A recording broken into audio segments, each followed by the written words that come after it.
अस्सलाम वालेकुम एवरीवन। जैसा कि आप सब जानते हैं कि आज रोज़े का पहला दिन था, रमज़ान का पहला दिन। आई जस्ट होप आप सबका रोज़ा बहुत अच्छा गया होगा। जैसा कि आप सब लोग जानते हैं कि रमज़ान सीरीज़ मैंने स्टार्ट की है, जिसमें हर रोज़ मैं कोशिश करूँगी कि एक एक सूरे की तफसीर आपके साथ मैं शेयर कर सकूँ। आज जो सूरा मैंने डिसाइड किया है आप सबके साथ शेयर करने का, वो है सूरे नस्र। जो ये सूरे नस्र है, एक हदीस में आया है कि ये जो सूरत है ये कुरान का 1/4 हिस्सा बनाता है। ये सूरत है, ये मक्की सूरत है, मतलब ये लास्ट के दौर में नाजिल हुई थी और ये आखिरी सूरत है जो मोहम्मद सल्लल्लाहु अलैहि वसल्लम पे नाजिल हुई थी। इसके बाद कोई ऐसी सूरत नहीं थी जो पूरी मोहम्मद सल्लल्लाहु अलैहि वसल्लम पे पूरा एक सूरा नाजिल हुआ हो। एक बार हज़रत इब्न अब्बास ने उबैदुल्लाह बिन अब्दुल्ला से पूछा कि जानते हो सबसे आखिरी सूरत कौन सी उतरी है मोहम्मद सल्लल्लाहु अलैहि वसल्लम पे? तो उबैदुल्लाह बिन अब्दुल्ला ने फरमाया, जी हाँ मुझे पता है, सूरे इज़ा जा नस्रुल्लाह ये आखिरी सूरत थी जो मोहम्मद सल्लल्लाहु अलैहि वसल्लम पे पूरी नाजिल हुई थी। इसके बाद कोई ऐसी सूरत नहीं है जो पूरी मोहम्मद सल्लल्लाहु अलैहि वसल्लम पे एक साथ नाजिल हुई हो।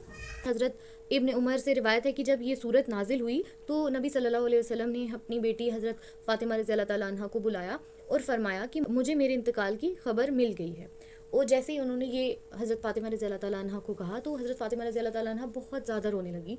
ये सूरा एक तरह से मोहम्मद सल्लल्लाहु अलैहि वसल्लम की ज़िंदगी का जो मकसद था वो कंप्लीट होने की एक इन्फॉर्मेशन लेकर आई थी। ये इन्फॉर्म करने आई थी कि अब अल्लाह ताला के जो रसूल हैं मोहम्मद सल्लल्लाहु अलैहि वसल्लम, उनकी ज़िंदगी का मकसद जो है वो कंप्लीट हो चुका है। इब्न अब्बास रज़ियल्लाहु तआला अन्हा जो थे वो फरमाते हैं कि उमर रज़ियल्लाहु तआला अन्हा हमेशा उनको अपने साथ एक महफिल में लेकर जाते थे जहाँ बहुत सारे बुज़ुर्ग लोग होते थे जो कि मक्का की जंग में जिन्होंने शरीक हुए थे, जो लोग वो सब वहाँ होते थे। तो वो सब एक बार पूछने लगे कि आप इसको हमारे साथ क्यों लेकर आते हो, मतलब इसकी उम्र तो हमारे बच्चों के बराबर है, ये हमारे साथ बैठ के क्या करेगा। फिर दूसरे दिन हज़रत उमर फिर से हज़रत इब्न अब्बास को अपने साथ लेके गए और उन्होंने बोला, सबसे पूछा कि क्या आप लोग जानते हैं इज़ा जा नस्रुल्लाहि वल फतहु का मतलब क्या है। कुछ लोगों ने बोला कि हाँ, कि तुम्हारा मक्का फ़तह होने वाला है, ये खुशखबरी अल्लाह ताला ने दी थी। कुछ लोग खामोश रहे। फिर उन्होंने हज़रत इब्न अब्बास से पूछा कि तुम बताओ, तुम्हें क्या लगता है इस जो ये आयत है इसका क्या मतलब है। तो हज़रत इब्न अब्बास कहने लगे कि मुझे ऐसा लगता है कि इसमें अल्लाह ताला मोहम्मद सल्लल्लाहु अलैहि वसल्लम को ये चीज़ बता रहे हैं कि उनकी ज़िंदगी का जो मकसद था वो पूरा हो गया है, अब उनके यहाँ से रुखसती लेने का वक्त आ गया है। कुछ लोगों का मानना है कि ये सूरा उस वक्त नाजिल हुआ था जब मक्का की जंग फ़तह हो गई थी, और कुछ लोगों का ये भी मानना है कि ये सूरत उस वक्त नाजिल हुई थी कि जब मक्का की जंग होने वाली थी। तो काफ़ी जो अरब के लोग थे वो सब इंतज़ार कर रहे थे कि देखेंगे अगर मोहम्मद सल्लल्लाहु अलैहि वसल्लम अपने लोगों से जीत सके, मतलब अरब के लोगों से जीत सके, इसका मतलब ये है कि वो सच्चे प्रॉफिट हैं और तब हम उन पे ईमान लाएंगे। और अगर वो अपने ही लोगों से हार गए, इसका मतलब वो सच्चे प्रॉफिट नहीं है और हम उन पे ईमान नहीं लाएंगे। अब जो ये सूरत है इसमें अल्लाह ताला जो है मोहम्मद सल्लल्लाहु अलैहि वसल्लम को खुशखबरी देते हैं कि मक्का फ़तह होने की खुशखबरी। अब मैं इस सूरत का एक एक लाइन पढ़ के उसका मीनिंग आपके सामने बोलूँगी। इज़ा जा नस्रुल्लाहि वल फतहु, जब आ जाए मदद अल्लाह की और फ़तह नसीब हो। वरैतन्नास यदखुलूना फ़ी दीनिल्लाहि अफ़वाजा, और आप सल्लल्लाहु अलैहि वसल्लम देख लें लोगों को दाखिल होते हुए अल्लाह के दीन में फ़ौज दर फ़ौज।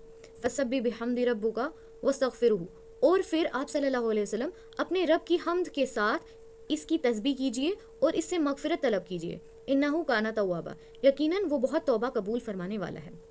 ये सूरा मैंने इसलिए चूज़ किया ताकि मैं आपको बता सकूं कि कल ही हमने एक सूरा पढ़ा था जिसमें मोहम्मद सल्लल्लाहु अलैहि वसल्लम के पास कितने कम लोग थे जो उनके साथ थे, कितने लोग उन पर सवाल कर रहे थे कि तुम्हारा खुदा तुमसे रूठ गया है, तुम्हारे खुदा ने तुम्हें छोड़ दिया है। और इस सूरत में हमने देखा कि कैसे अल्लाह ताला ने उनकी मदद की और उन्होंने मक्का फ़तह कर लिया। इससे आपको ये बोलना चाहती हूँ कि अल्लाह की मदद जब साथ होना तो ज़िंदगी, इस दुनिया का कोई भी काम मुश्किल नहीं है, कुछ भी इंसान कर सकता है, बस अल्लाह की मदद। और जैसे इस सूरत में भी यही लास्ट में बोला गया है कि यकीनन अल्लाह ताला ही है जो तौबा कबूल करने वाले हैं। एक शख्स था जिसने 99 कत्ल किए थे और वो एक आलिम के पास जाता है और उसे कहता है कि मैंने 99 कत्ल किए हैं, क्या अल्लाह मुझे माफ़ करेगा। वो आलिम बोलता है उसे कि तुमने 99 कत्ल किए हैं, एक इंसान को मारना ये हुआ कि पूरी इंसानियत का कत्ल करना, और तुमने तो 99 कत्ल किए हैं, तुम्हें तो अल्लाह कभी माफ़ नहीं करेगा। तो वो शख्स गुस्से में आ जाता है और उसका भी कत्ल कर देता है, 100 कत्ल कर देता है।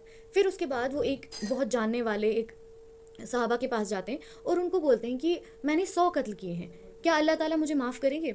और वो सहाबा उनसे कहते हैं कि अल्लाह ताला गफूरुर रहीम है, तुम अगर सच्चे दिल से तौबा करोगे और ये इरादा करोगे कि आज के बाद तुम ऐसी कोई गलती नहीं करोगे और अल्लाह ताला के सामने रोगे, अल्लाह ताला से माफ़ी मांगोगे, तो बेशक अल्लाह ताला तुम्हें माफ़ कर देंगे।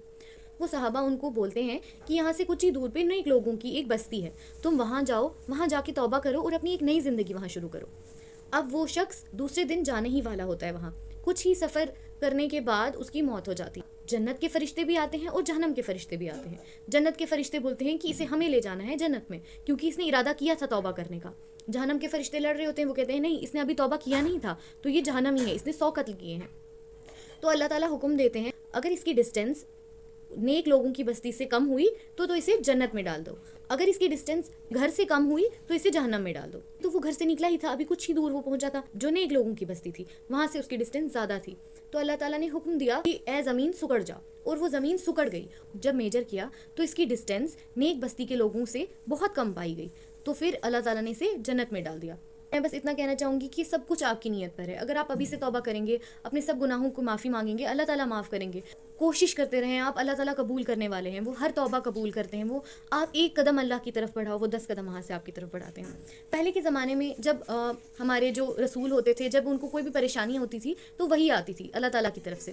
صحابہ کے دور میں وہی کا سلسلہ بند ہو گیا, تو انہوں نے کیا کیا, وہ نماز کی ڈیوریشن کو بہت لمبا کرتے تھے کیونکہ یہی ایک وقت ہوتا ہے جب آپ اپنے پروردگار کے ساتھ کنیکٹڈ ہوتے ہیں. تو وہ ایک نماز کی ڈیوریشن کو لمبا کرتے تھے. اور آج دیکھیں لوگوں کی اسی چیز پہ بحث ہو رہی ہوتی ہے کہ تراویح کی 8 رکعتیں پڑھی جائیں یا تراویح کی 20 رکعتیں پڑھی جائیں. پہلے کے زمانے میں صحابہ اپنی 4 رکعت کی جو نماز تھی اسے بھی لمبا کرتے تھے, اس میں بھی 10 چیزیں ایڈ کرتے تھے بیچ میں تاکہ ہمیں اور وقت ملے اللہ تعالیٰ کے ساتھ گزارنے کا. جسے جو بہتر لگتا ہے وہ پڑھو, بس اتنا دماغ میں رکھو کہ آپ فیل کرو کنیکٹڈ اللہ تعالیٰ کے ساتھ. جتنے ڈیوریشن کے لیے آپ نماز پڑھو آپ کو یہ احساس ہو کہ آپ اللہ کے سامنے کھڑے ہو, آپ ان سے باتیں کر رہے ہو.